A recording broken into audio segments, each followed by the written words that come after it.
தெய்வ அன்பு விசுவாசத்தை செயல்படுத்தும் இடமாக இருக்கிறது. சிலுவையில மிகப்பெரிய மீட்பு நமக்கு கொடுக்கப்பட்டிருக்கு.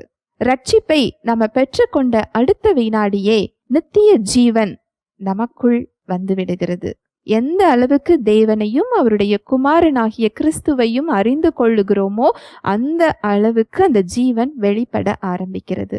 ஒவ்வொரு பகுதிகள்லையும் இந்த ஜீவனை நீங்க பார்க்க முடியும். இந்த ஜீவன் அப்படிங்கிறது தேவனுடைய ஜீவன். உங்களுடைய பலவீனத்துல தேவ சுகம், உங்க பிரச்சனைகள்ல அதை மேற்கொள்ளுகின்ற தேவனுடைய பலம், உங்க பொருளாதார பிரச்சனைக்கு மத்தியில அவருடைய ஆசிர்வாதம், தேவனுடைய சமாதானம், அவருடைய விசுவாசம், இது எல்லாமே அந்த ரட்சிப்புல இருக்கு. இதை பெற்றுக்கொள்ளக்கூடிய விசுவாசத்தையும் அவரே அதை நமக்கு கொடுத்திருக்கிறார். இந்த தேவ அன்புல நீங்க செயல்பட இந்த விசுவாசம் பெருக ஆரம்பிக்கும். ஹல்லேலூயா.